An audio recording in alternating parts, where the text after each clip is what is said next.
ഇന്ന് പകൽക്കാലം നമ്മൾ കഴിഞ്ഞ വർഷം നിർത്തിവെച്ച വിഷയം തുടരുവാൻ ഞാൻ ദൈവത്തിൽ ആശ്രയിക്കുന്നു. നമ്മൾ പഠിച്ചുകൊണ്ടിരിക്കുന്ന വിഷയം, ഒരുവൻ ക്രിസ്തുവിലായാൽ അവൻ പുതിയ സൃഷ്ടിയാകുന്നു. Therefore, if anyone is in Christ, he is a new creation. And the series that we've been on is At the Cross. ക്രൂശിൽ അല്ലെങ്കിൽ ക്രിസ്തുവിൻ്റെ ത്യാഗമായ അനുഭവത്തിൽ കൂടെ, ക്രിസ്തു യാഗമായതുകൊണ്ട്, ക്രൂശിൽ മരിച്ചതുകൊണ്ട് നമുക്ക് ലഭിച്ച അനുഭവങ്ങൾ, അല്ലെങ്കിൽ ആ ക്രൂശിൽ കാണുന്ന വിശിഷ്ട അനുഭവങ്ങളെക്കുറിച്ചാണ് നമ്മൾ ഇത്രത്തോളം പഠിച്ചുകൊണ്ടിരിക്കുന്നത്. So we started last week the newness of creation that we find at the cross. ക്രിസ്തുവിൻ്റെ ക്രൂശിൽ കാണുന്ന ഒരു പുതുമയുടെ അനുഭവമാണ് നമ്മൾ തുടങ്ങി വെച്ചിരിക്കുന്നത്. നമ്മൾ വായിച്ച വാക്യം 2 Corinthians 5:17 ആയിരുന്നു. Therefore, if anyone is in Christ, he is a new creation. Old things have passed away. Behold, all things have become new.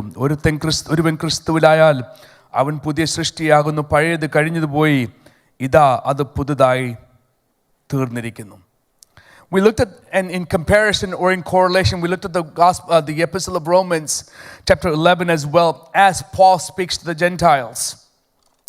As he speaks to the Gentiles in chapter 11 verse 17, he said, "But if some of the branches were broken off, we who were a wild olive shoot were grafted in among the others to share them the rich root, the nourishing room." കാട്ടൊലിവായ അല്ലെങ്കിൽ കൊമ്പുകളിൽ ചിലത് ഒടിച്ചിട്ട് കാട്ടൊലിവായ നിന്നെ അവരുടെ ഇടയിൽ ഒട്ടിച്ചു ചേർത്തു. ഒരുവൻ ക്രിസ്തുവിൽ ആകുക എന്ന് പറഞ്ഞാൽ നമ്മൾ മനസ്സിലാക്കേണ്ട വിഷയം, നമ്മൾ കാട്ടൊലിവായ നമ്മളെ ക്രിസ്തു ഒട്ടിച്ചു ചേർത്തു അല്ലെങ്കിൽ ഒരുമിച്ച് കൊണ്ടുവന്നു എന്നൊരു ചിന്താവിഷയമാണ് നമ്മൾ മനസ്സിലാക്കിയിരിക്കേണ്ടത്. അങ്ങനെയാണെങ്കിൽ പൗലോസ് പറഞ്ഞു, റോമാക്കാരോട് പറഞ്ഞു, അങ്ങനെയാണെങ്കിൽ നിങ്ങളൊരു കാര്യം ചെയ്യണം. ഒന്ന്, ഞെളിയരുത്. Right? 1, be humble. Don't be arrogant. Don't be proud. Don't boast anything that is of yourself. നിങ്ങളിൽ തന്നെ ഉള്ള വിഷയങ്ങളിൽ നിങ്ങൾ പ്രശംസ കാണിക്കരുത്, നിങ്ങൾ ഞെളിയരുത്. 2, പൗലോസ് പറഞ്ഞു, നിങ്ങൾ ഭയപ്പെടണം. You shall have fear of the Lord. നിങ്ങൾക്ക് ദൈവത്തോടുള്ള ഭയം ഉണ്ടായിരിക്കണം. ഈ അഹങ്കാരം എന്ന് പറഞ്ഞ വിഷയം നമ്മൾ അല്പം തൊട്ടായിരുന്നല്ലോ കഴിഞ്ഞ പ്രാവശ്യം. This pride, this arrogance that the Bible completely disavows.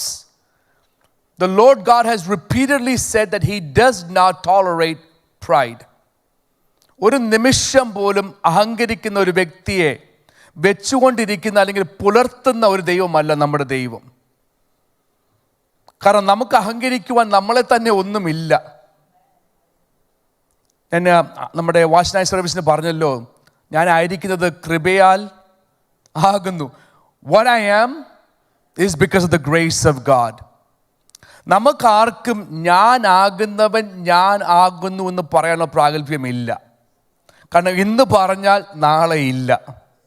പക്ഷെ നമ്മുടെ ദൈവം പറഞ്ഞു, കർത്താവ് പറഞ്ഞു, ഞാനാകുന്നവൻ ഞാനാകുന്നു. പൗലോസ് തന്നെത്താൻ ആലോചിച്ച് നോക്കിയപ്പോൾ എനിക്കത് പറയുവാനുള്ളൊരു പ്രാഗൽഭ്യമില്ല, കഴിവില്ല, പ്രാപ്തിയില്ല. അങ്ങനെ ഇരിക്കുമ്പോൾ പൗലോസ് പറയുന്നു, ഞാനാകുന്ന എന്താണെന്നറിയാമോ? ദൈവകൃപയാൽ. So we must always realize that we are who we are because of the grace of God. പ്രത്യേകിച്ച് നമ്മൾ ദൈവസന്നിധിയിൽ കടന്നു വരുമ്പോൾ, നമ്മൾ ദൈവത്തോട് വിഷയങ്ങളെ സമർപ്പിക്കുമ്പോൾ, നമ്മുടെ കുറച്ച് മഹിമകൾ വെച്ചല്ല ദൈവത്തിനെ പുകഴ്ത്തേണ്ടത്. ദൈവം ആരെന്ന് മനസ്സിലാക്കിയാണ് നമ്മൾ ദൈവത്തെ സ്തുതിക്കേണ്ടത്. ചില കൺവെൻഷൻ സ്റ്റേജുകളിൽ പ്രസംഗർ വരുമ്പോൾ, എനിക്ക് തെറ്റാന്ന് ശരിയെന്ന് അറിയത്തില്ല, pastor can correct me later on, പക്ഷേ ഒത്തിരി പേര് വന്ന്, കഴിഞ്ഞൊരു വർഷം ഞാൻ ഇതെല്ലാം ചെയ്തു, ഞാൻ 8 രാജ്യങ്ങളിൽ പോയി, 80 വരെ സ്നാനപ്പെടുത്തി, ഇത്ര കാര്യങ്ങൾ ചെയ്തു. ഇങ്ങനെ ഒരു പ്രസംഗത്തിൽ 1/2 മണിക്കൂർ കൊടുത്താൽ 10 മിനിറ്റ് അവർ ചെയ്ത പ്രവർത്തനങ്ങളെല്ലാം പറഞ്ഞിട്ട് അങ്ങോട്ട് ദൈവവചനം വായിക്കത്തുള്ളൂ. എൻ്റെ മനസ്സാക്ഷിയിൽ തോന്നിയൊരു ചിന്ത, അങ്ങനെയൊക്കെ പറഞ്ഞിട്ട് ആരെയാണ് നമ്മൾ ബോധിപ്പിക്കുന്നത്? Who are we trying to prove or impress by what we have done? Because we haven't done anything. It is the Lord God who has done anything through us. നമ്മളിൽ കൂടെ ദൈവം ചെയ്തെടുക്കുന്നെങ്കിൽ നമ്മൾ മനസ്സിലാക്കണം, അത് ദൈവത്തിൻ്റെ പ്രവൃത്തി മാത്രം, നമ്മുടെ കഴിവോ പ്രാപ്തിയോ ഒന്നുമല്ല. പൗലോസ് അത് എടുത്തു പറഞ്ഞ അനേക വാക്യങ്ങൾ നമുക്ക് വീണ്ടും ചിന്തിക്കാനുള്ള അവസരമുണ്ടായിരിക്കും. ആ പരീശൻ വന്ന് പ്രാർത്ഥിച്ചല്ലോ, കർത്താവേ, ഞാൻ മറ്റുള്ള മനുഷ്യരെ പോലെ അല്ല, ഞാൻ ആഴ്ചയിൽ 2 വട്ടം ഉപവസിക്കുന്നുണ്ട്, ഞാൻ ദശാംശം കൊടുക്കുന്നുണ്ട്, ഞാൻ മറ്റുള്ളവരെ പോലെ ചുങ്കക്കാരെ പോലെ ഒന്നും ചെയ്യുന്നില്ല. കേൾക്കാൻ നല്ല തൃപ്തി വരുന്ന ഒരു പ്രാർത്ഥന എന്ന് വെച്ചാൽ അത്രത്തോളം സാക്ഷ്യം ലഭിക്കുന്ന ഒരു വ്യക്തി. പക്ഷെ അതിനുശേഷം പ്രാർത്ഥിച്ച വ്യക്തിയെക്കുറിച്ചാണ് ദൈവം പറഞ്ഞത്, അവന് നീതി ലഭിച്ച് സന്തോഷത്തോടെ വീട്ടിൽ കടന്നുപോയി. So we are who we are because of the grace of God. പിന്നെ നമ്മൾ ചിന്തിച്ചു, we should not be arrogant or proud because it's not us sustaining the root is sustaining us. നമ്മളല്ല വേരിനെ സൂക്ഷിക്കുന്നത്, അത് മറിച്ച് വേര് നമ്മളെ നിലനിർത്തുന്നതുകൊണ്ട് പൗലോസ് പറയുന്നു, നിങ്ങൾക്ക് അഹങ്കരിക്കുവാൻ ഒരു സാധ്യതയും ഇല്ല. Now Jesus talks about the same concept in the Gospel of John chapter 15. ഒരുവൻ ക്രിസ്തുവിലായാൽ എന്ന ചിന്താവിഷയം ക്രിസ്തുവിൻ്റെ വാക്കുകളിൽ നമുക്ക് അത് മനസ്സിലാക്കുവാൻ സാധിക്കും. ആ വാക്യം വായിച്ചാണ് ഞാൻ കഴിഞ്ഞ പ്രാവശ്യം നിർത്തിയത്. The Gospel of John chapter 15 നമുക്ക് നമ്മുടെ ബൈബിൾ തിരിക്കാം. യോഹന്നാൻ സുവിശേഷം 15-ാം അധ്യായം. And we'll take it, what does it mean to be grafted in? What does it mean to be in Christ? ക്രിസ്തുവിലാകുക, ക്രിസ്തുവിനോട് കൂട്ടിച്ചേർക്കുക എന്നുള്ളതിൻ്റെ അർത്ഥം എന്താണെന്ന് നമുക്ക് ഈ അധ്യായത്തിൽ കാണുവാൻ സാധിക്കും. 1-ാം വാക്യം നമ്മളിങ്ങനെ വായിക്കുന്നു, I am the true vine and my father is the vine dresser. ഞാൻ സാക്ഷാൽ മുന്തിരിവള്ളിയും എൻ്റെ പിതാവ് തോട്ടക്കാരനുമാകുന്നു. നമ്മൾ ഈ വാക്യങ്ങൾ വായിച്ചു വരുമ്പോൾ ഒരുവൻ ക്രിസ്തുവിലായാൽ പുതിയ സൃഷ്ടിയാണെന്ന് ചിന്തിക്കുന്ന വിഷയങ്ങളുടെ ഒരു വിശദീകരണം നമുക്ക് ഈ വാക്യങ്ങളിൽ കാണുവാൻ സാധിക്കുന്നുണ്ട്. ഈ മുന്തിരിവള്ളി അല്ലെങ്കിൽ മുന്തിരി തോട്ടം എന്നൊക്കെയുള്ള ആ ചിത്രം, ആ ഒരു ഉപമ ബൈബിളിൽ പല സ്ഥലങ്ങളും കാണുവാൻ സാധിക്കും. In the Old Testament especially, when we see the vineyard, the vine, the grapes being referenced, we know it's always referencing Israel. Israel മക്കളെ പറ്റിയാണ് ഒരു മുന്തിരി തോട്ടം, മുന്തിരി എന്നുള്ള ആ വാക്ക് അല്ലെങ്കിൽ പ്രയോഗം ഉപയോഗിച്ച് നമുക്ക് പഴയ നിയമത്തിൽ കാണുവാൻ സാധിക്കുന്നത്. 80-ാം സങ്കീർത്തനത്തിൻ്റെ 8ഉം 9ഉം വാക്യം നമുക്കൊന്ന് വായിക്കാം. അതിൻ്റെ ഒരു എക്സാമ്പിൾ നമുക്ക് കാണുവാൻ സാധിക്കുന്നുണ്ട്. Psalms 80 verse 8 and 9.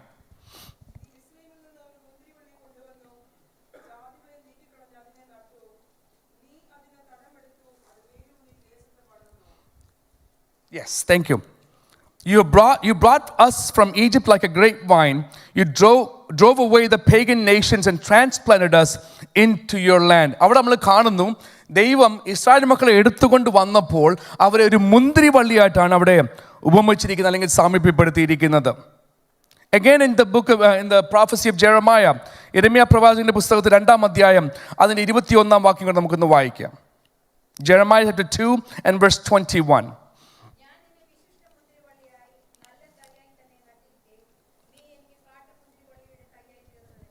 അവിടെ ഒരു ചോദ്യം ദൈവത്തിൻ്റെ. ഇസ്രായേൽ മക്കളെ ഒരു നല്ല മുന്തിരിയായി നട്ട ദൈവം ആ ഇസ്രായേൽ മക്കളോട് ചോദിക്കുകയാണ്, ഞാൻ നിന്നെ വിശിഷ്ട മുന്തിരി വള്ളിയായി നല്ല തൈയായി തന്നെ നട്ടിരിക്കെ നീ എനിക്ക് കാട്ടുമുന്തിരി വള്ളിയുടെ തൈയായി തീർന്നത് എങ്ങനെ? How is it that I have planted you as a choice vine, a completely faithful and fruitful seed? How have you turned against me into a degenerate shoots of a foreign and wild vine?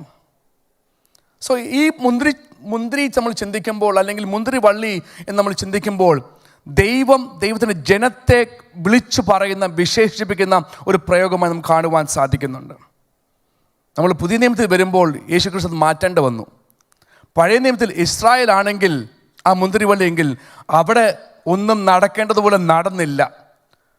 നല്ല വിശിഷ്ട തൈ നട്ടെങ്കിലും അത് കാട്ടുമുന്തിരിയുടെ അനുഭവങ്ങൾ കൊടുത്തു.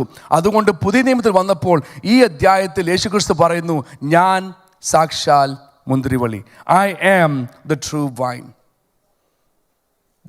നമ്മുടെ ദൈവത്തിന് ആ ഒരു മനോഭാവം ഏറ്റെടുക്കേണ്ടി വന്നു. ഒന്ന് നമ്മൾ മനസ്സിലാക്കേണ്ട വിഷയം, ഇതൊരു കൃത്രിമ മുന്തിരിവള്ളി അല്ല. യേശു പറയുന്നത് കേട്ടോ, ഞാൻ തന്നെ സാക്ഷാൽ മുന്തിരിവള്ളി. I am the true vine, meaning there is no fakeness in me, there is no pretense in me. I alone am the true vine. ഞാൻ തന്നെ സാക്ഷാൽ മുന്തിരിവള്ളി. നമുക്കൊരിക്കലും സംശയം ഉണ്ടാകല്ലേ, ഈ ലോകത്തിൽ എത്ര മതങ്ങൾ വന്നാലും, എത്ര ദൈവങ്ങൾ വന്നാലും, എത്ര പ്രവാചകന്മാർ വന്നാലും, എത്ര നല്ല ആലയങ്ങൾ പണിതാലും, നമുക്ക് വളരണമെങ്കിൽ സാക്ഷാൽ മുന്തിരിവള്ളിയോട് മാത്രം നമ്മൾ കൂട്ടു നിൽക്കണം. We must be always joined with the true vine. So one, അഭിനയമില്ല, ഒരു കൃത്രിമമില്ല. Second, he is not a counterfeit vine. ഒരു കള്ള നാണയത്തിൻ്റെ അനുഭവമല്ല ഈ മുന്തിരിവള്ളിക്ക്.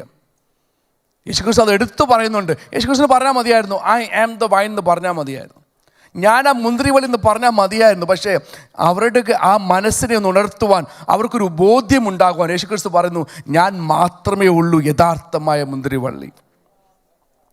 And it's not a deceitful vine. നമ്മളെ ചതിക്കുന്ന ഒരു മുന്തിരിവള്ളി അല്ല ഇത്. So in saying that I'm the true vine, Jesus Christ is demonstrating all those qualities in front of us.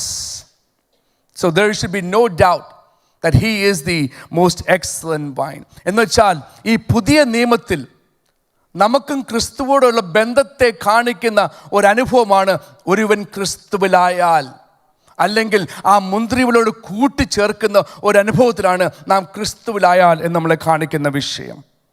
So in this new covenant, we have an identity with the Lord Jesus Christ. ഒരു രാജ്യത്തോടോ, ഒരു രാഷ്ട്രത്തോടോ, ഒരു മതത്തോടോ, ഒരു പാരമ്പര്യത്തോടോ അല്ല നമ്മുടെ വ്യക്തിത്വം. നമ്മുടെ identity അവിടെ ഒന്നുമല്ല. നമ്മുടെ ഐഡൻറ്റിറ്റി ഇരിക്കുന്നത് ക്രിസ്തുവാരോ അവിടെയാണ് നമ്മുടെ ഐഡൻറ്റിറ്റി ഇരിക്കുന്നത്. രണ്ടാമതായി യേശുക്രിസ്തു പറഞ്ഞ ആ വാക്യത്തിൽ പറഞ്ഞ വിഷയം, my father is the wine dresser. എൻ്റെ പിതാവ് തോട്ടക്കാരനാകുന്നു. നമുക്കറിയാം, ഈ വാക്യം വായിച്ചു വരുമ്പോൾ എബൈഡ് ഇൻ മീ എന്നുള്ള വിഷയമാണ് ക്രിസ്തു ശിഷ്യന്മാർക്ക് പറഞ്ഞു കൊടുക്കുന്നത്. എന്നിൽ വസിക്കുവിൻ എന്നുള്ള ചിന്താവിഷയമാണ് ശിഷ്യന്മാർക്ക് പറഞ്ഞു കൊടുക്കുന്നത്. പക്ഷേ അവിടെ എത്തുന്നതിന് മുമ്പേ യേശുക്രിസ്തു ശിഷ്യന്മാരോട് പറയുവാണ്, ഞാൻ സാക്ഷാൽ മുന്തിരിവള്ളി, അത് മാത്രമല്ല എൻ്റെ പിതാവാണ് തോട്ടക്കാരൻ. എന്നാണ് അതിൻ്റെ അർത്ഥം. Why did Christ give such a descriptive in helping us understand why we should abide in the Lord Jesus Christ? Jesus really wants us to know that if we're attached to him, that the heavenly Father takes care of us. യേശുവിന് നമ്മൾ അറിഞ്ഞിരിക്കുന്ന ഒരു യാഥാർത്ഥ്യമുണ്ട്. യേശു പറയുന്നത്, നമ്മൾ യേശുവിനോട് അടുത്തിരിക്കുന്നെങ്കിൽ, ഒട്ടിച്ചേർത്തിരിക്കുന്നുവെങ്കിൽ, അതിൻ്റെ അർത്ഥം സ്വർഗസ്നായ പിതാവാണ് നമുക്ക് വേണ്ടി കരുതുന്നതെന്ന്. ഒരു തോട്ടക്കാരൻ്റെ ഉത്തരവാദിത്തമല്ലേ തോട്ടത്തിലെല്ലാം നോക്കുക എന്നുള്ളത്. It's the husbandry, or it's the vine dresser that has to prepare and plan and protect and provide. It's the vine dresser who provides the water. It's the vine dresser who provides the protection. It's the vine dresser who provides the fertilizer. It's the vine dresser who's responsible for the overall welfare of everything that has been planted. നട്ടിരിക്കുന്ന എല്ലാത്തിനെയും സൂക്ഷിക്കുക, അതിനാവശ്യമുള്ളത് കൊടുക്കുക എന്നുള്ളത് ഈ തോട്ടക്കാരൻ്റെ ഉത്തരവാദിത്തമാണ്. അത് നമ്മളെ കാണിക്കുവാൻ, അത് നമ്മളെ പറഞ്ഞ് മനസ്സിലാക്കുവാൻ യേശു പറയുന്നു, ഞാൻ സാക്ഷാൽ മുന്തിരിവള്ളി, നിങ്ങൾ എന്നോട് കൂടെ ഇരിക്കുന്നെങ്കിൽ, നിങ്ങൾ എന്നിൽ വസിക്കുന്നുവെങ്കിൽ, ഞാനൊരു യാഥാർത്ഥ്യം കൂടെ നിങ്ങൾക്ക് പറയാം. എൻ്റെ പിതാവുണ്ടല്ലോ, നമ്മുടെ സ്വർഗസ്നായ പിതാവുണ്ടല്ലോ, ആ പിതാവ് സകലവും കൈകാര്യം ചെയ്യും. യേശുക്രിസ്തു തന്നെ അത് എത്ര പ്രാവശ്യം നമ്മളോട് എടുത്തു പറഞ്ഞു. ആ ഒരു ചിന്താവിഷയം, നമ്മുടെ സ്വർഗസ്നായ നമ്മുടെ പിതാവ് നമ്മളെ ടേക്ക് കെയർ ചെയ്യുന്ന പിതാവാണെന്ന് എത്രയോ പ്രാവശ്യം യേശുക്രിസ്തു എടുത്തു പറഞ്ഞു. മത്തായി സുവിശേഷം അതിൻ്റെ 7-ാം അധ്യായത്തിൽ യേശു പറഞ്ഞല്ലോ, യാചിപ്പീൻ എന്നാൽ ലഭിക്കും, അന്വേഷിപ്പീൻ കണ്ടെത്തും, മുട്ടുവീൻ തുറക്കും. So ask and you shall receive, seek and you shall find, knock and it shall be opened unto you. അതിങ്ങനെ വായിച്ചു വരുമ്പോൾ everyone who receives, everyone who asks receives, everyone who seeks finds, and to whom who knocks it is opened. യാചിക്കുന്ന ഏവനും ലഭിക്കുന്നു, അന്വേഷിക്കുന്നതിന് കണ്ടെത്തുന്നു, മുട്ടുന്നവന് തുറക്കപ്പെടും. അടുത്തത് യേശുക്രിസ്തുവിന്റെ വാക്യം നമ്മൾ കാണിച്ചു. മകൻ അപ്പം ചോദിച്ചാൽ, what man is there among you if your son asks for bread that you'll give him a stone? ഒരു മകൻ അപ്പം ചോദിച്ചാൽ അവന് കല്ല് കൊടുക്കുന്ന പിതാവ് അല്ലെങ്കിൽ ഒരു മനുഷ്യൻ നിങ്ങളുടെ ഇടയിലുണ്ടോ?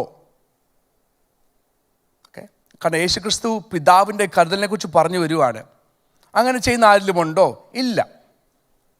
If you then being evil, അങ്ങനെ ദോഷികളായ നിങ്ങൾ നിങ്ങളുടെ മക്കൾക്ക് നല്ല ദാനങ്ങളെ കൊടുക്കുവാൻ അറിയുന്നുവെങ്കിൽ, ചിന്തിച്ചു നോക്കണേ, യേശുക്രിസ്തു പറയുക, പിതാവിൻ്റെ കരുതലിനെ കുറിച്ച് പറയുക, ദോഷികളായ നമ്മൾ നമ്മുടെ കുഞ്ഞുങ്ങൾക്ക് നല്ലത് കൊടുക്കുവാൻ ആഗ്രഹിക്കുന്നതെങ്കിൽ സ്വർഗസ്നായ പിതാവ് തന്നോട് യാചിക്കുന്നവർക്ക് നന്മ എത്രയധികം കൊടുക്കും? How much more will your Father who is in heaven give the good things to you, those who ask him? ഞാൻ സാക്ഷാൽ മുന്തിരിവള്ളി, എൻ്റെ പിതാവ് തോട്ടക്കാരൻ. ആ തോട്ടക്കാരന് ഉത്തരവാദിത്വമുണ്ട്. നന്മ കൊടുക്കുക, നട്ടതിനെല്ലാം നന്മ കൊടുക്കുക, അതിനെ സൂക്ഷിക്കുക, അതിനെ സംരക്ഷിക്കുക. തോട്ടക്കാരൻ ഉത്തരവാദിത്തത്തെ അത് കാണിച്ചുകൊണ്ടാണ് നമ്മൾ പഠിച്ചുകൊണ്ടിരിക്കുന്നത്. ഇവിടെ ഈ മത്തായി സുവിശേഷത്തിൽ കർത്താവ് പറയുന്നു, നിങ്ങൾക്ക് നല്ലത് കൊടുക്കുവാൻ താല്പര്യമുണ്ടെങ്കിൽ സകലത്തിനും മതിയായ നമ്മളെ ഓരോ ദിവസം നിർത്തുന്ന പിതാവിനുണ്ടല്ലോ, നമുക്ക് നന്മ ചെയ്യുവാൻ എത്രത്തോളം ആഗ്രഹമുണ്ട്. അങ്ങനെയൊക്കെ വായിക്കുമ്പോൾ നമുക്ക് വീണ്ടും പ്രാർത്ഥിക്കുവാൻ ഒരു താല്പര്യമുണ്ടാകുന്നത്. അങ്ങനെയൊക്കെ വായിക്കുമ്പോൾ, അതൊക്കെ ഓർക്കുമ്പോഴാണ് നമുക്ക് ദൈവത്തോട് ഒന്നുകൂടെ അടുക്കുവാൻ ഒരു താല്പര്യമുണ്ടാകുന്നത്. ശിഷ്യന്മാരെ യേശുക്രിസ്തു പഠിപ്പിച്ചപ്പോൾ അവിടെയും യേശുക്രിസ്തു പറഞ്ഞൊരു വാചകം പലപ്പോഴും ഞാൻ ചിന്തിക്കാറുണ്ട്. നിങ്ങൾ പ്രാർത്ഥിക്കുന്നതിന് മുൻപ് നിങ്ങളുടെ സ്വർഗസ്നായ പിതാവിന് നിങ്ങളുടെ ആവശ്യങ്ങളെ എല്ലാം അറിയുന്നു എന്ന് വെച്ചുകൊണ്ട് വേണം നമ്മൾ പ്രാർത്ഥിക്കുവാൻ. When you come to pray, you must have this realization that your heavenly Father knows all things, and that gives us the confidence to come before him and pray as much as we want, as many topics as we want, as lay out as many requests as we want. നമുക്ക് എന്തെങ്കിലും അപേക്ഷകൾ ഉണ്ടെങ്കിൽ, എന്തെങ്കിലും ആവശ്യങ്ങൾ ഉണ്ടെങ്കിൽ, വേദന ഉണ്ടെങ്കിൽ അതെല്ലാം നിരത്തി വെക്കുവാൻ നമുക്കൊരു സുവർണ അവസരമുണ്ട്. കാരണം അറിയാമോ, നമ്മൾ കർത്താവിൻ്റെ സന്നിധിയിൽ മുട്ടുകുത്തതിന് മുമ്പേ നമ്മുടെ പിതാവ് അറിഞ്ഞു എൻ്റെ മകനും മകളും ഏത് പ്രാർത്ഥനാ വിഷയമായി ആണ് കടന്നു വരുന്നതെന്ന്. Before we even come before his throne, he knows what we are going to pray for. നമ്മളിങ്ങനെ ചിന്തിക്കുമ്പോൾ, ക്രിസ്തുവിൽ വസിക്കുക അല്ലെങ്കിൽ ഒരുവൻ ക്രിസ്തുവിലായെന്ന് ചിന്തിക്കുമ്പോൾ, പൗലോസ് ഇതിനെ വീണ്ടും ഒരു ഊന്നൽ കൊടുത്ത് പറയുന്ന വിഷയമുണ്ട്. 1 Corinthians 3 അധ്യായത്തിൽ അതും കാണുവാൻ സാധിക്കും. 1 Corinthians chapter 3, we can see what it means if something is broken in the abiding of the Lord Jesus Christ. ക്രിസ്തുവിലാകുക, ക്രിസ്തുവിൽ വസിക്കുക എന്നുള്ള വിഷയത്തിൽ എന്തെങ്കിലും ഒരു സെപ്പറേഷൻ വന്നാൽ അവിടെ എന്ത് സംഭവിക്കുമെന്നാണ് പൗലോസ് വീണ്ടും 1 Corinthians നമ്മൾ കാണുവാൻ സാധിക്കുന്നത്. 1 Corinthians 3:9 ഒന്ന് വായിക്കാം.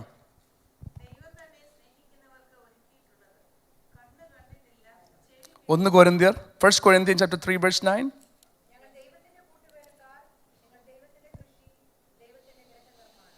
ഇവിടെയും ആ സെയിം ഒരു ഉപമ അല്ലെങ്കിൽ ഒരു ഉദാഹരണമാണ് പൗലോസ് ഉപയോഗിക്കുന്നത്. നമ്മൾ ചിന്തിച്ചു വന്നല്ലോ, ഒരുവൻ ക്രിസ്തുവിലായാൽ അവൻ പുതിയ സൃഷ്ടിയാകുന്നു. അങ്ങനെ ആകുമ്പോൾ നമ്മൾ ഇപ്പോൾ വായിച്ചുകൊണ്ടിരിക്കുന്ന വിഷയം, യേശുക്രിസ്തു പറഞ്ഞ വാക്യങ്ങൾ, ഞാൻ സാക്ഷാൽ മുന്തിരിവള്ളിയും എൻ്റെ പിതാവ് തോട്ടക്കാരനുമാകുന്നു. പൗലോസ് ആ ഒരു ഉപമ, ആ സാമീപ്യ വിഷയം എടുത്ത് വീണ്ടും പറയുന്നു, ഞങ്ങൾ ദൈവത്തിൻ്റെ കൂട്ടുവേലക്കാർ, നിങ്ങൾ ദൈവത്തിൻ്റെ കൃഷി, ദൈവത്തിൻ്റെ ഗൃഹനിർമ്മാണം. For we are God's fellow workers, in other words, his servants working together. You are God's cultivated field, his vineyard, and we are his building. We are God's building. പക്ഷേ ഈ ഉപമ എടുത്ത് പറയുവാൻ അല്ലെങ്കിൽ ഇങ്ങനെ ഒരു സഭയെ സമീപിക്കുവാൻ എന്തിനാ പൗലോസിന് അവസരമുണ്ടായത്? Why is it that Paul had to make a reference to the church in Corinth that this imagery had to be displayed to them or demonstrated to them? നമ്മൾ ആ അധ്യായം മുഴുവൻ വായിക്കുമ്പോൾ നമുക്ക് പല കാര്യങ്ങൾ അവിടെ മനസ്സിലാക്കാൻ, പ്രത്യേകിച്ച് പൗലോസിനെ വേദനിപ്പിക്കുന്ന പല വിഷയങ്ങൾ നമുക്കവിടെ കാണുവാൻ സാധിക്കും. 1 വാക്യത്തിൽ വായിക്കുന്നു, സഹോദരന്മാരെ, നിങ്ങളോട് എനിക്ക് ആത്മീയരോട് എന്ന പോലെ അല്ല, ജഡീയന്മാരോട് എന്ന പോലെ, ക്രിസ്തുവിൽ ശിശുക്കളായവരോട് എന്ന പോലെ അത്രേ സംസാരിപ്പാൻ കഴിഞ്ഞുള്ളൂ. Paul is saying, brothers and sisters, I could not talk to you as spiritual people, but only as worldly people dominated by human nature, mere infants in the new life in Christ. നമ്മൾ ക്രിസ്തുവില, നമ്മൾ പുതിയ സൃഷ്ടിയ. പക്ഷെ പൗലോസ് പറഞ്ഞു, എന്നിട്ടും എനിക്ക് നിങ്ങളോട് ഒരു ആത്മീയരോട് സംസാരിക്കുന്ന പോലെ ഒക്കുന്നില്ല. എന്തുകൊണ്ട്? കാരണം why is that Paul is unable to speak to them as spiritual people? രണ്ടാം വാക്യം, ഭക്ഷണമല്ല പാലത്ര ഞാൻ നിങ്ങൾക്ക് തന്നത്, ഭക്ഷിപ്പാൻ നിങ്ങൾക്ക് കഴിവില്ലായിരുന്നു, ഇപ്പോഴും കഴിവായിട്ടില്ല. നിങ്ങൾ ഇന്നും ജഡീകർ. You're still carnal. You're still not spiritual. നിങ്ങൾ ചർച്ചയിൽ വരുന്നുണ്ട്, ക്രിസ്തുവിലാണെന്ന് പറയുന്നു, പുതിയ സൃഷ്ടിയാണെന്ന് പറയുന്നു. പൗലോസ് പറയാം, എന്നിട്ടും എനിക്ക് നിങ്ങൾക്ക് തരേണ്ട ഫുഡ്, നിങ്ങൾക്ക് തരേണ്ട ആഹാരം തരുവാൻ എനിക്ക് ഒക്കുന്നില്ല, എനിക്ക് കഴിവാകുന്നില്ല. ഇതെല്ലാം പറഞ്ഞിട്ട് മൂന്നാം വാക്യത്തിൽ പൗലോസ് പറയുവാണ്, നിങ്ങളുടെ ഇടയിൽ ഈർഷ്യയും പിണക്കവും ഇരിക്കെ. അന്നേരം ജഡീകത്തിൻ്റെ സ്വഭാവം മനസ്സിലാക്കിയോ? You understand what it means to be a carnal mind? A few weeks ago, I think 2 or 3 months ago, pastor talked about it from this pulpit itself, the difference between a spiritual man and a carnal man. ഒരു ആത്മീക മനുഷ്യനും ഒരു ജഡീക മനുഷ്യനും തമ്മിലുള്ള വ്യത്യാസം നമുക്കിവിടെ ഈ പുൾപിറ്റിൽ നമ്മൾ കേട്ടതാ. ഇവിടെ പൗലോസ് പറയുവാണ്, എനിക്ക് നിങ്ങളോട് ഒരു ആത്മീകൻ എന്ന രീതിയിൽ സംസാരിക്കാൻ ആഗ്രഹമുണ്ട്. I want to talk to you as if you're spiritual. But I'm unable because there's still carnality within you. നിങ്ങളിൽ ഇപ്പോഴും ജഡീകത്വം ഉള്ളതുകൊണ്ട് എനിക്ക് ആഗ്രഹമുള്ളതുപോലെ സംസാരിക്കുവാൻ സാധിക്കുന്നില്ല. You are still worldly. For as long as there is jealousy and strife and discord among you, നിങ്ങളുടെ മധ്യേ ഈർഷ്യയും പിണക്കവും ഇടർച്ചയും ഒക്കെ ഉള്ളിടത്തോളം കാലം എനിക്ക് പറയേണ്ടതുപോലെ പറയുവാൻ സാധിക്കുന്നില്ല. വേറെ രീതി പറയാനുള്ളത്, പൗലോസ് പറയുവാണ്, നിങ്ങൾ ക്രിസ്തുവിൽ ആണെന്ന് അനുമാനിക്കുകയും ഈർഷ്യയും പിണക്കവും ഉണ്ടെങ്കിൽ അതിൻ്റെ അർത്ഥം നിങ്ങൾ ഇതുവരെയും കാട്ടൊലിവിൻ്റെ അനുഭവം മാറ്റിയിട്ടില്ല എന്ന്.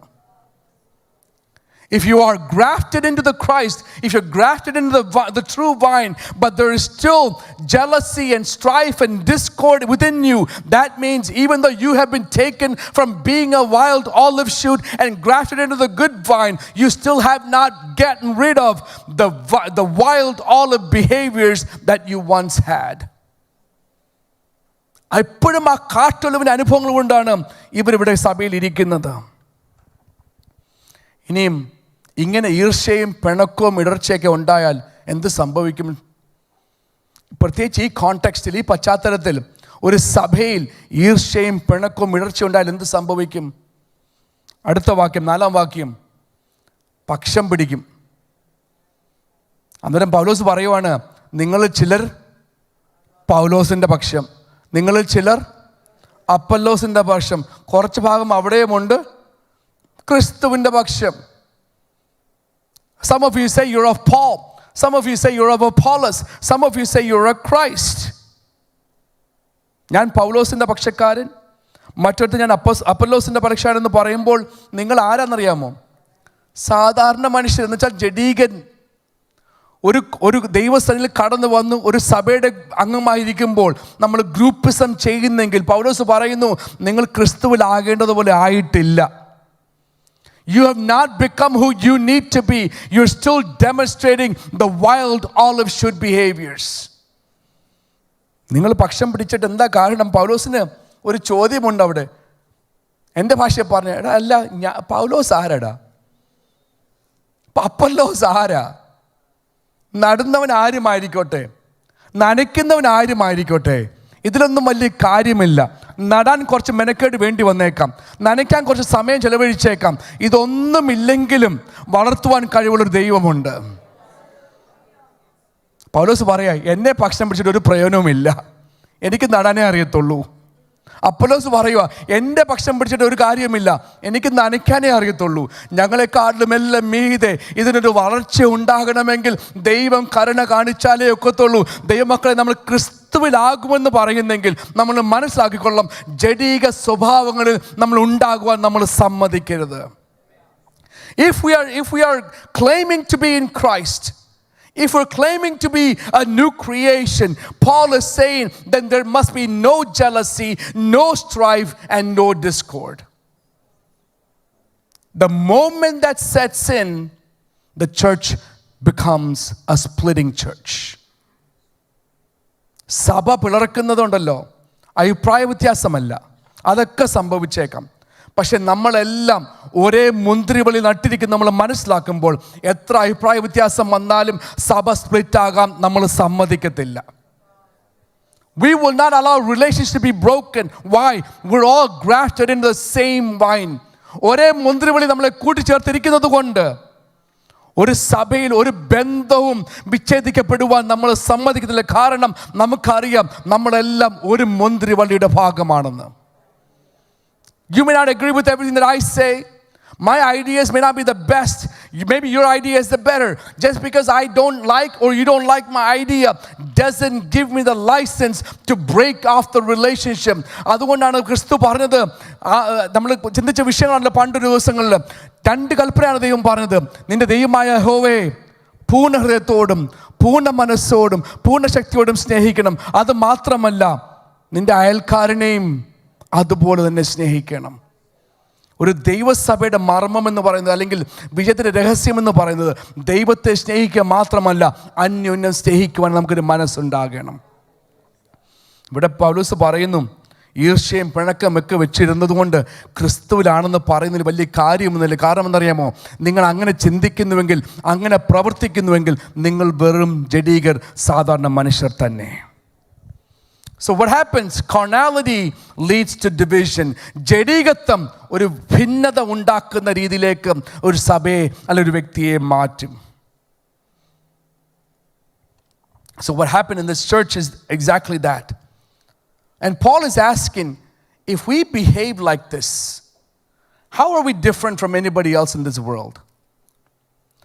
നമ്മുടെ സ്വഭാവം ഇങ്ങനെയൊക്കെ ആണെങ്കിൽ പൗലോസ് ചോദിക്കുക, നമ്മളും ഈ ലോകത്തിലുള്ളവർ നമ്മൾ എന്താ വ്യത്യാസം? നമ്മൾ ക്രിസ്തുവിലാണെന്ന് പറയുന്നു, പക്ഷെ വെളിയിൽ നോക്കിയാൽ ക്രിസ്തുവിൽ ആകെയിരിക്കുന്ന ഒരു വ്യക്തിയുടെ ഒരു സ്വഭാവവുമില്ല. We say we claim to be in Christ, but when people look at us, there's absolutely no evidence of the fact that you are in Christ. അതുകൊണ്ടാണ് എനിക്ക് തോന്നിയത് പൗലോസ് ചിലപ്പോൾ ഒരു വേദനയോടായിരിക്കും ചോദിച്ചത്, നിങ്ങളൊക്കെ എൻ്റെ പക്ഷം പിടിക്കാൻ ഞാൻ ആരാ?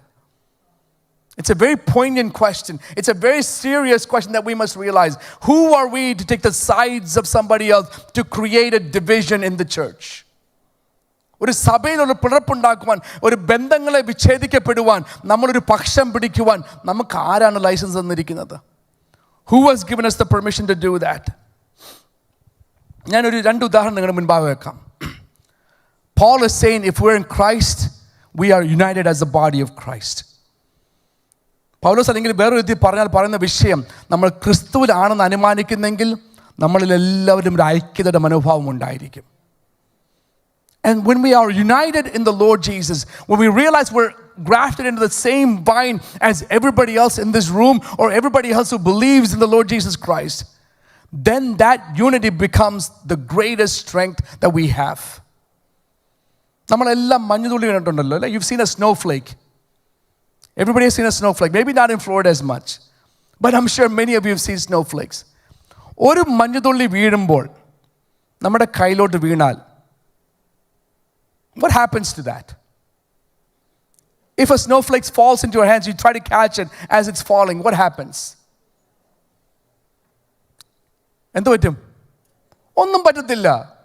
അതൊരു അല്പസമയം കഴിയുമ്പോൾ അതങ്ങ് അലിഞ്ഞു പോകും. Right? In a few moments it will melt away. So snowflake is very very fragile, അല്ലേ? ഒരു മഞ്ഞുതുള്ളി നമ്മൾ എടുത്താൽ നമുക്ക് മനസ്സിലാക്കാം ഒരു ഫ്രാജൈൽ എന്താ ഭാഷ, ദുർബലം അല്ലേ? ഫ്രാജൈൽ മീൻസ് ഒരു വലിയ കനവോ ശക്തിയോ ഒന്നുമില്ല. പക്ഷെ ഞാൻ ചോദിക്കട്ടെ, ഒരു 10 പൗണ്ട് സ്നോഫ്ലേക്സ് ഒരുമിച്ച് വീണാലോ? What happens if 10 pounds of snowflakes who are together falls? നമുക്ക് പിടിക്കാൻ ഒക്കുമോ? We're not able to hold it. Why? Because even though individually they are fragile, when they come together and join, they make a very strong force. ഇല്ലേ? ഒറ്റയ്ക്കൊരു മഞ്ഞതുള്ളി നമ്മുടെ കയ്യിൽ നിന്നും നമുക്ക് ആർക്കും ഒന്നും സംഭവിക്കാൻ പോകുന്നില്ല. പക്ഷേ അവരെല്ലാം കൂടെ ഒരുമിച്ച് ഒരു 10 പൗണ്ട് അല്ലെങ്കിൽ 20 പൗണ്ട് അല്ലെങ്കിൽ 5 പൗണ്ട് തുള്ളികൾ ഒരുമിച്ച് ഐക്യതയോടെ നമ്മുടെ കയ്യിലോട്ട് വീണാൽ അതിൻ്റെ ഭാരം, അതിൻ്റെ ബലം നമുക്ക് അറിയുവാൻ സാധിക്കും. And that's what Paul is saying.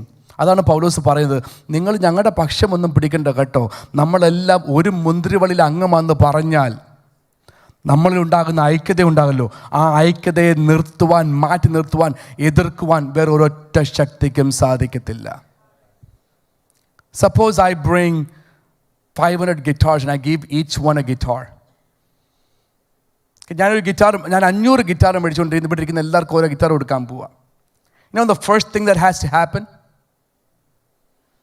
നിങ്ങളുടെ എല്ലാവരുടെയും ആ ഗിറ്റാർ തന്നാൽ ആദ്യം ചെയ്യേണ്ട വിഷയം എന്താ അറിയാമോ? ട്യൂൺ ചെയ്യണം. You have to tune the guitar to make sure that it's all going to sound the same. Now, what's the best way to tune? I could bring, along with that 500 guitars, 500 different tuners and give all of you, each of you one, and say, okay, you tune the guitar. And by the time we're all done tuning, one thing I can guarantee you from experience, there will be differences. പക്ഷേ എളുപ്പം എന്താണെന്നറിയാമോ? നിങ്ങൾക്ക് ഓരോരുത്തർക്കും ഒരു ഗിറ്റാറും തരിക, ഒരു ട്യൂണറും തരിക, നിങ്ങളോട് പറയുക നിങ്ങൾ തന്നെ അങ്ങ് ട്യൂൺ ചെയ്തോ. That's easy, that's convenient, that's time that we can save. But the best output from the guitars comes if I have one tuner. ഒരൊറ്റ ട്യൂണറെ ഉണ്ടെങ്കിൽ ആ 500 ഗിറ്റാറും ആ ട്യൂണർ വെച്ച് ട്യൂൺ ചെയ്ത് കഴിയുമ്പോൾ ഈ ഗിറ്റാറുകളെല്ലാം പരസ്പരം ട്യൂണായി മാറും. അന്യോന്യം ഒരു വ്യത്യാസം ഉണ്ടാകത്തില്ല. കാരണം എന്നറിയാമോ? ഒരൊറ്റ ട്യൂണറിലാണ് ഈ ഗിറ്റാർ എല്ലാം ട്യൂൺ ചെയ്തിരിക്കുന്നത്. That's what a church needs to be. That's what it means to be in the Lord Jesus Christ. ക്രിസ്തുവിലാകുക എന്ന് പറയുന്നത് അതാണ് എൻ്റെ അർത്ഥം. നമ്മൾ അന്യോന്യം ട്യൂണാക്കുന്നതിന് പകരം നമ്മളെല്ലാവരും ആ ക്രിസ്തുവിനോടൊന്ന് ട്യൂണാക്കിയാൽ അവസാനമുണ്ടല്ലോ നമ്മളെല്ലാവരും ഒരേ സൗണ്ടിൽ എത്തിച്ചേരും, ഒരേ ട്യൂണിൽ എത്തിച്ചേരും. പരസ്പരം ഒരു വ്യത്യാസമില്ലാതെ നമ്മുടെ ജീവിതം നിലനിർത്തുവാൻ ദൈവം നമ്മളെ സഹായിക്കും. We all have this inclination that we sometimes have the best ideas or somebody else may not be as good as us. It's okay. If we are tuned to the right tuner, it doesn't matter who gives the opinions. It doesn't matter who holds the responsibilities. It doesn't matter who holds the positions. If you're tuned to the right tuner, we will always sing and sound exactly the same way because the same tuner has given us the baseline and the model to be with which we tune. So Paul is saying, and Christ is saying, I am the true vine and my Father is the vine dresser. And Paul takes that in the Corinthians and says, Ningal Devathinte Krishi. And the vine dresser, the gardener, the one that knows all things, he's taking care of our needs.